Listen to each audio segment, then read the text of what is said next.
इसमें भी लौकी है और वो सूख चुकी है, थैली के अंदर बांधी हुई है, मतलब थैली जो है प्लास्टिक की होती है, तो जिसको तकलीफ़ देनी है हल्के हल्के तकलीफ़ दो। उन्होंने डायरेक्ट लगा दी कि जल्दी असर हो, उन्होंने थैली के साथ लगा दी कि हल्के हल्के तकलीफ़ हो। तो मतलब इस नहज पे पहुंच चुकी है आवाम कि हर किसी से नफ़रत है। वो अभी भी मज़ीद खोल रहा है उसको।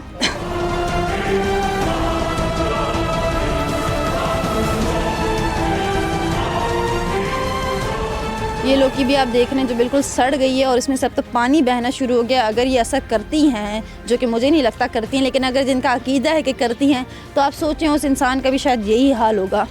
तो देख के मुझे अफसोस भी हो रहा है, अजीब भी लग रहा है, और कराने वालों पे तो माशाल्लाह है, क्या कह सकते हैं। कहने को तो ये दरख्त है, लेकिन मुझे ये किसी भी ज़ाविये से दरख्त नहीं लग रहा। ये तो मुझे तावीज़ों की, असरात की दुकान लग रही है, जिस पे लोग जो है आ के लटकाए जा रहे हैं। पीछे भी जो है एक तावीज़ लटका हुआ है। तावीज़ के लिए कहा जाता है जितनी हवा पड़ेगी उतने ही असरात तेज़ होंगे। तो ये हवा अपने दिमागों को थोड़ी सी खिलाएं तो शायद आपको पता चले कि ये हरकतें करने से कुछ नहीं होता। खुदारा दुआ पढ़ के अपने मसाइल का हल निकालें, इन चीज़ों को छोड़ दें। माज़रत चाहती हूँ मैं सबसे पहले तो इन मरहूमीन से जिनकी मैं कब्रों पे चढ़ रही हूँ, मुझे माफ़ कर दीजिएगा, सॉरी, लेकिन ये मेरी नौकरी भी और आवाम की आंखें खोलना भी जो है मेरी ज़िम्मेदारी भी है। ये आप देख सकते हैं ये कब्र है, लेकिन ये कब्र नहीं है, ये पूरी कब्र ही खुदी हुई है और इसका कफन जो है उठा के बाहर रखा हुआ है। अब अल्लाह जाने और वो लोग ही जाने क्या इनमें से ढांचा निकाल के कोई तावीज़ किया है या क्या किया है, या उसी बंदे को पूरा निकाल के उस पर तावीज़ किया है, मुझे नहीं समझ में आ रही। लेकिन मैं इसको देख कर जो है शौक टूँ कि लोग किस हद तक चले गए हैं कि मरे हुए के जिस्म से भी आपने कफन उतार लिया है। पर ये रोटी कपड़ा मकान तो देंगे या नहीं देंगे नहीं पता, लेकिन यहाँ देख के लग रहा है कि कब्रों से भी, मुर्दों से कफन निकाले जा रहे हैं। तो सरकार, ये जो मरे हुए लोग हैं ये भी कभी ज़िंदा थे, ये आपकी ज़िम्मेदारी है, इनको देखना भी आपकी ज़िम्मेदारी है। ये कब्र जो खुदी हुई है ये अफसोस का मुकाम है, ज़िंदा लोगों के लिए अफसोस का मुकाम है। मरे हुए तो मर गए, वो तो अपना हिसाब आपसे ऊपर जाके लेंगे, लेकिन सरकार ये आपका काम है कि उनकी कब्रों की हिफाजत आप करवाएं।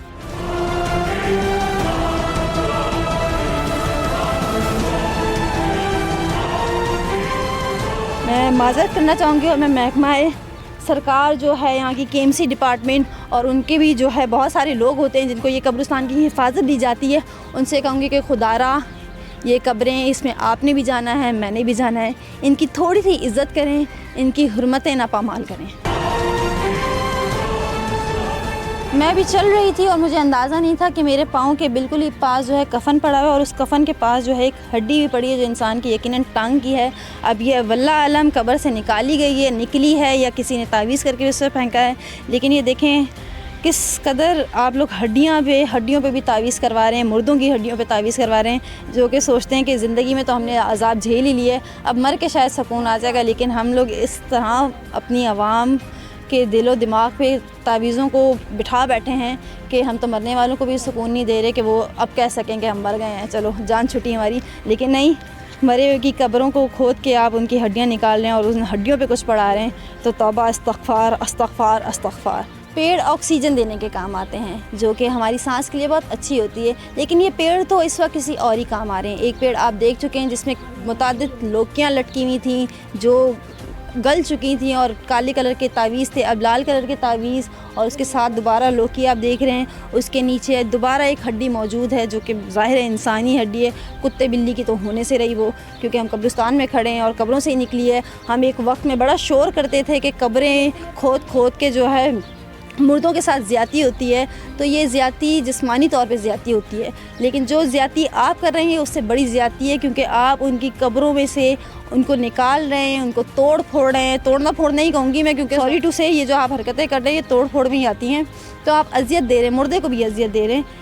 आप जिंदाओं के लिए जो कर रहे हैं वो तो कर ही रहे हैं, लेकिन आपने मरने वाले को भी बख्शा नहीं है। वैसे एक नीम के दरख्त के नीचे है मौजूद है, नीम का दरख्त बहुत सी बीमारियों के लिए भी बहुत मुफीद साबित होता है, लेकिन यहाँ पे आप एक शॉपर में देख रहे हैं कुरानी आयात लटकाई हुई हैं। ये कुरान पढ़ने के लिए हमें दिया गया था, खुदा ने हम पे नाजिल किया था कि हम इसे पढ़ें और हम एक अच्छी राह की तरफ जाएं, लेकिन ये कुरान की आयतें उस पर लपेट के पता नहीं क्या तावीज़ बांधे होंगे, क्या बांधे होंगे, ये भी लटकाई हुई है कि कुरान को किस चीज़ के लिए हम इस्तेमाल कर रहे हैं, ये हमारा हाल है। कभी अगर उसे पढ़ते हम खोल के तो आप समझते हैं कि किसी पे तावीज़ कराना भी सबसे बड़ा गुनाह है और ये शिर्क में आता है, तो आप इस वक्त शिर्क कर रहे हैं। ये कुरानी आयत आपने यहाँ पे लटका तो दी है, लेकिन आपने उसके साथ शिर्क भी किया है, जो खुदा कभी माफ़ नहीं करता। खुदा कहता है जो मांगना है मुझसे मांगो, और रसूल सल्लल्लाहु अलैहि वसल्लम पे भी हुआ था, बेशक हुआ था, लेकिन वो भी हुक्म खुदा का ना बदला गया।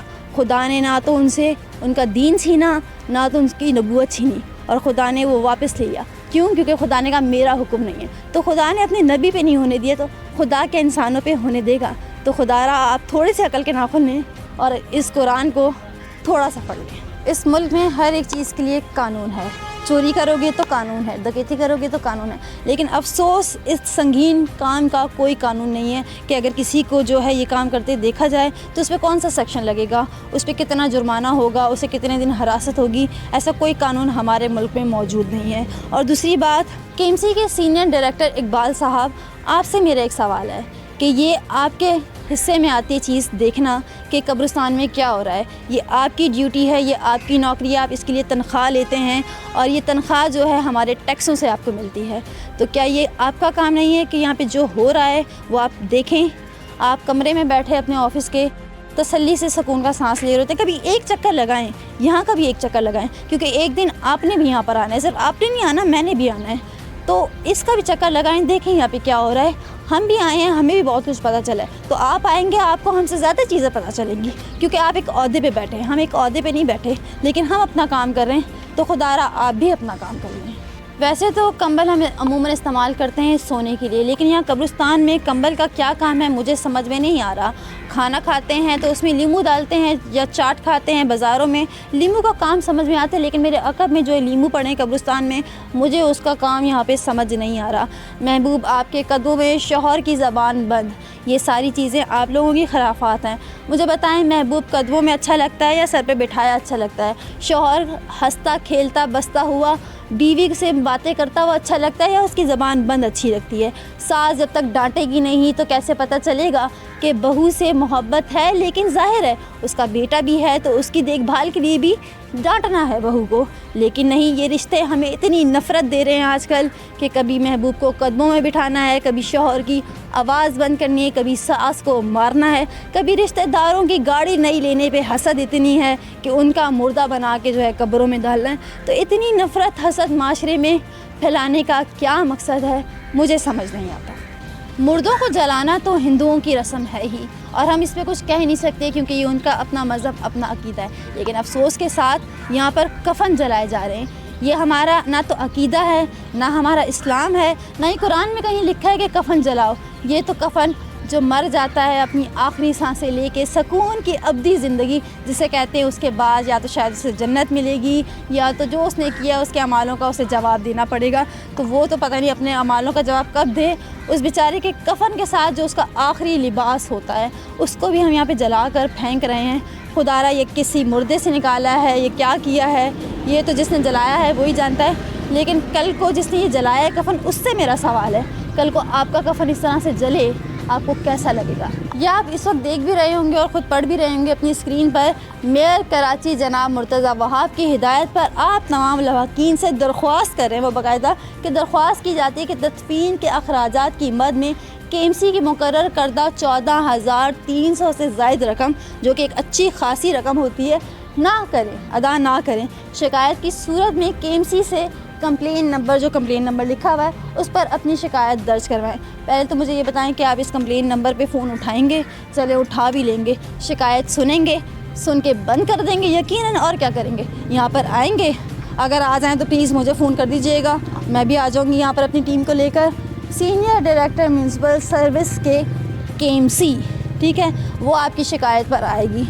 जिस दिन आएगी, मैं शायद अभी भी फ़ोन करूँ तो ना उठाएं, ये मुझे इस बात का यकीन है। लेकिन अगर आ जाएं तो ये इस कब्रिस्तान का हाल भी देख लीजिएगा, इस पे लटके लीमू भी देख लीजिएगा, कफ़न जो बाल लटके हुए किसी कपड़े की तरह, वो कफ़न भी देख लीजिएगा। वो जो जले हुए कफ़न है जिसको देख के मेरे अंदर तो रोंगटे खड़े हो ही चुकेंगे, ये क्या हमारे माशरे में हो रहा है, वो भी देख लीजिएगा। जो कब्रों से हड्डियाँ निकल रही हैं वो भी देख लीजिएगा। और खुदारा थोड़ा सा अपनी आखिरत पे खौफ कर लीजिएगा, और जो मर गए हैं उन पे भी थोड़ा सा एहसान कर लीजिएगा कि उनको एक सुकून का जो आखिरी उनका घर है उसको तहफ़्फ़ुज़ दे सके आप लोग। अच्छा, यहाँ पे लोग मछली के मुंह में भी कुछ तावीज़ डालते हैं? हाँ, लोग आते तावीज़ डालते, जिंदा मछली का मुंह सी के डाल देते यहाँ पर लोग। मतलब जिंदा मछली का मुंह सीते हैं? हाँ, जिंदा मछली का मुंह सी के तावीज़ डाल के पानी में छोड़ देते।